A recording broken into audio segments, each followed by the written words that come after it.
తమ్ముడు సెల్లు వెనక్కి రామ్మా.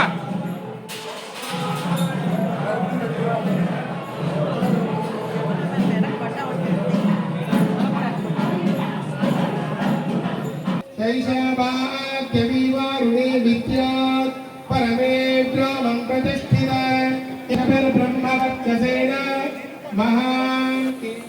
అను నన్ను పొట్టి శ్రీరాములు నెల్లూరు జిల్లా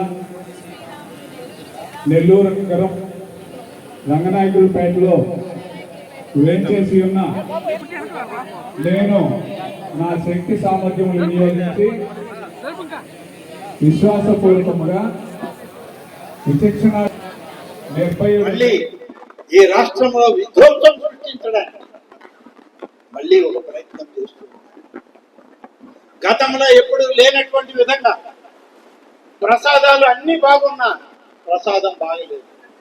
ప్రసాదంలో సాలెపురుగు వచ్చిందని ఒక దగ్గర, ప్రసాదంలో నత్త వచ్చిందని ఒక దగ్గర దుర్మార్గమైనటువంటి ప్రచారాలు చేసి భక్తుల మనోభావాలను దెబ్బతీయడానికి ఒక దుర్మార్గపు ఆలోచన గత పార్టీల పాలకులు ఇంకా అదే పనిగా చేస్తున్నారు. కానీ దురదృష్టం, రామతీర్థం లాంటి విజయనగరంలో శ్రీరాముని ఆలయం ఉంటే రాముడి తలని శిరఛేదం చేసినటువంటి ప్రభుత్వం వాళ్ళైతే ఆ తల విరిగినటువంటి ఆ విగ్రహాన్ని అక్కడే పెట్టి వాళ్ళు వెళ్ళిపోతే ఇవాళ ఆ విగ్రహాన్ని విడిభాగమైనటువంటి శ్రీరాముని తలతో తీసుకొచ్చి కోటలో నిమజ్జనం చేసినటువంటి కోటమి నాయకత్వం అది అని చెప్పి అసలు పట్టించుకోవాలని వదిలేశారు. అసలు ఒక దేవాదాయ శాఖ ఉంది, భక్తులు ఉన్నారు, భక్తులకు కావాల్సిన సౌకర్యాలు కావచ్చు, ఆ టెంపుల్స్ కావచ్చు, నీడ్స్ కావచ్చు, అవన్నీ పూర్తి వదిలేశారు. అయితే ఈ ప్రభుత్వం వచ్చిన తర్వాత గౌరవ ముఖ్యమంత్రి గారి యొక్క సూచనతో ఈరోజు దేవాదాయ శాఖ మంత్రి రామనారాయణ గారు ఎన్నో పనులు, ఒకటి రెండు కాదు, ప్రతి చిన్న విషయాన్ని తీసుకుని ఈరోజు ముందుకు పోతున్నారు. ఇప్పుడే చెప్పడం జరిగింది, తిరుమలతో వృక్షాలను స్టార్ట్ చేసి 23 మాసాల్లో దాదాపు 832 కోట్లు 700 దేవాలయాలకు యాక్చువల్గా శాంక్షన్ చేసి ఈరోజు వచ్చారనుకున్నాయి.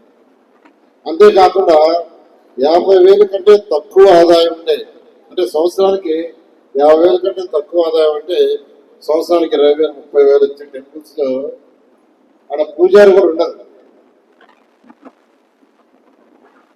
దేవాలయంలో దేవుడికి దీపం పెట్టడానికి కూడా ఎవరు ఉండరు.